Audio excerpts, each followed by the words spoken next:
Dito, no? Kung mapansin nyo, wala tayong motor doon or water pump.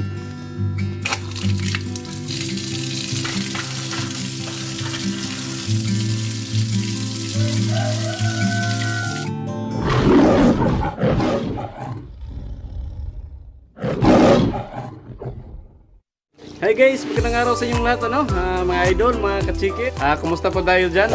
Sa ngayon, nandito tayo ngayon sa ating munting babuyan, Ayan, makita nyo sa likod ko yung ating mga baboy. Ayan. Ngayon guys, pag-usapan natin kasi, di ba, isa sa importante sa pag-alaga natin ng mga hayop ay tubig.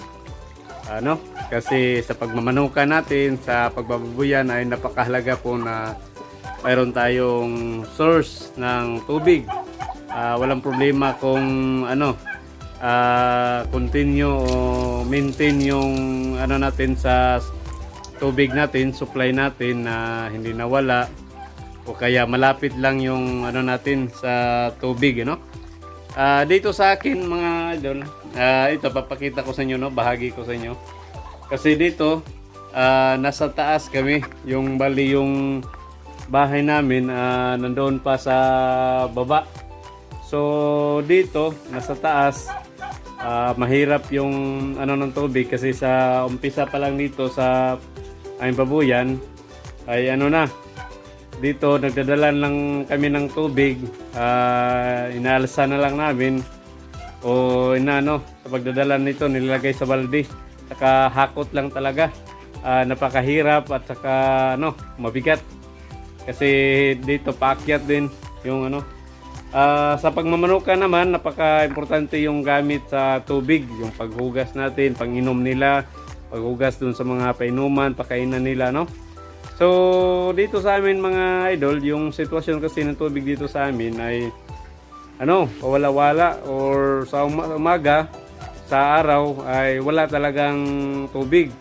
Sa gabi, mayroon namang tubig, saka kami nilalagyan namin yung mga timba kasi gabi lang yung dito mayroong tubig talaga, So yung ginawa namin dito mga idol, sa taas, papakita ko sa inyo, kasi mahirap talaga. Yung unang naging solusyon ko dito yung yung sa ulan, na tubig, nilagyan namin ng sandayong, ayan, o doon sa likod papunta dyan, tapos nilagyan namin ng balde o drum dito sa baba. Pero okay lang din kung umuulan, pero kung walang ulan, wala din tubig. Akyat na naman ng tubig sa pagdala dito sa taas. So buti na lang dito malapit sa namin o dito sa bandang taas lang ng kulungan namin ng baboy. Pakita ko sa inyo mga idol, lang.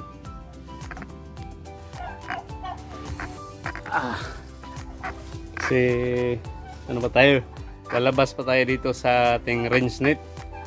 Yan, okay, yan, dito banda, pakita ko sa inyo, yan, makita nyo, dito, napansin kasi namin mga idol, sa dito banda kasi napansin namin na tuwing umuulan, may tubig talagang nag-i-stack, saka hindi agad nawawala. So trinay namin, napahukay namin mga idol, tapos mga lang yan, 1 metro. Dito pala mayroong parang may mga tagas ng tubig sa ilalim at sa gilid. Yan, kung mapansin nyo doon, yan, may laging parang tumutulo na tubig. Yan, dito pag umuulan siya, umangat yung tubig. Kung sunod-sunod naman na init ay hindi siya nawawala, hanggang kalahati lang, kaya laking pasasalamat natin sa kalikasan. Yan, makita nyo mga idol kung safe ba ito. Ito, ginagamit lang namin ito sa panghugas at sa baboy, panglinis. Doon, pwede na. Saka kinunik pa namin doon sa bahay, ano, pambuhos ng CR, saka yung ibang hinuhugasan doon nga dito nagagamit na. Kaya maraming salamat sa kalikasan na mayroon pala dito sa bandang taas lang namin. Ayan, maintain siya kahit sunod na init. Tawa ng Diyos, hindi siya ano, kung sa Bisaya pa dilim hubas ba. Yan, maintain siya, no. Kaya napakalaking tulong na sa pag-alaga natin ng hayop. Pinalagyan ko lang dito, nilagyan na ng sako na may lupa. So mas maganda dito mga idol, no, na masemento natin itong ano, gilid para hindi na siya ano ba, lubog yung tubig. Para maganda, at saka pwede pa natin matakpan na hindi mapasukan ng ibang dumi, dahon o ano pa mang ano dyan na makapasok, o baka ahas, kasi minsan din yung ahas kung saan may tubig ay doon din sila nagpapalamig.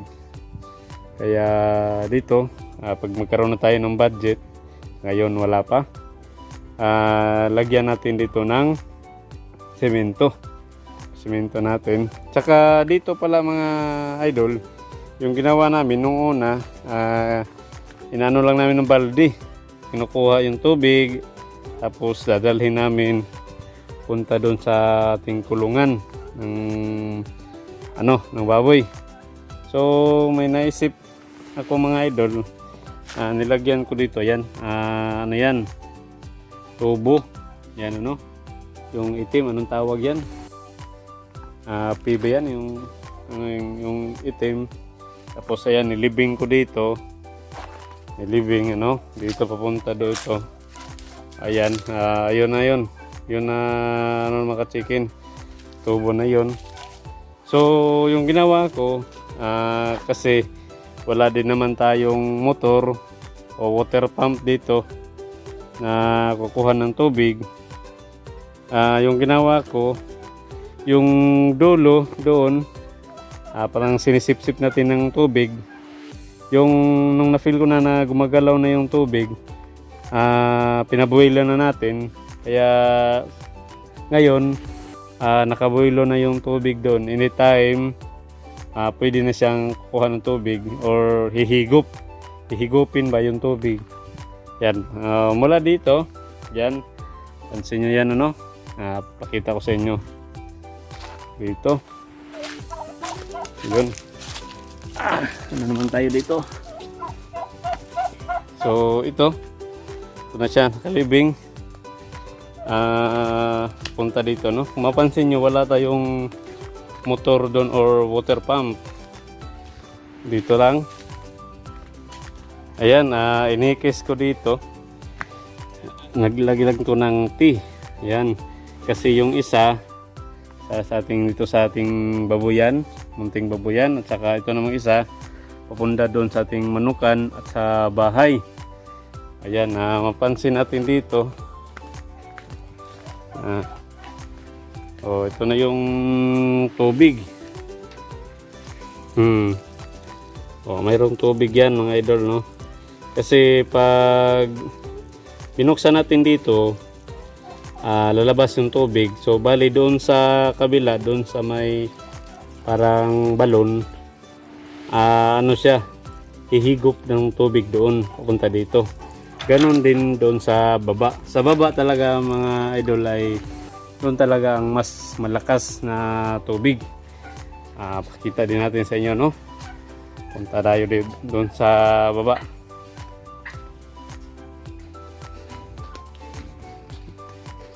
Papunta doon sa baba. Ito na mga idol, ito tayo sa baba. Yung manukan, ayan, no.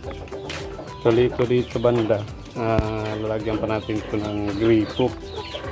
Ayan, dito papunta na ito sa bahay. Nandito yung ting manukan. Ayan, yung mga paglalagyan natin ng tubig. Yan doon yung pagkain nila. Ito na yung mga breeders natin, ano. Yan. Tingnan natin doon sa bahay.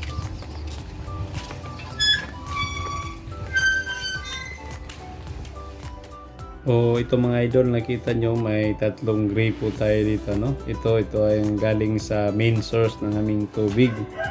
Yung ano, at saka ito naman, lagay po nito mula sa aming tangki na pinag-imbaka namin itong tubig tuwing gabi. O ayan, mayroon siyang laman ngayon kasi may ano kagabi. May daloy ng tubig. Ito naman yung galing doon sa ano natin, sa taas. Ito, tingnan natin. O yan, tingnan nyo mga idol, oh. Palakas ng tubig na galing sa taas kahit wala tayong water pump o motor doon na humihigop pa baba kasi nga buhilo yung tubig dito sa baba. Pag malabas yung tubig dito, mihigop din doon sa pinakatabay o bubong doon sa taas, ano. Yan, kaya makita nyo napakalakas talaga ng tubig, napakalaking tulong sa ating manukan, babuyan at dito sa bahay. Oh, ayan mga idol, no? Nakita nyo na yung binahagi natin tungkol dito sa source ng aming tubig dito sa pag-alaga ng mga manok at saka baboy, ano? Napakalaking tulong talaga, no? Dito sa ating pag-alaga kasi napaka-importante talaga ng tubig. Okay, ano? Ito na yung mga manok natin, yung mga breeders natin, ano? Update ko din kayo sa iba pang kaganapan dito sa ating manukan. Okay, ayan. Kaya maraming salamat mga idol sa inyong panonood at saka kung umabot ka dito sa huling part ng video, yung vlog, maraming salamat. Hanggang sa sunod natin na vlog, ingat po tayo palagi. God bless. Thank you. Yes, DJ.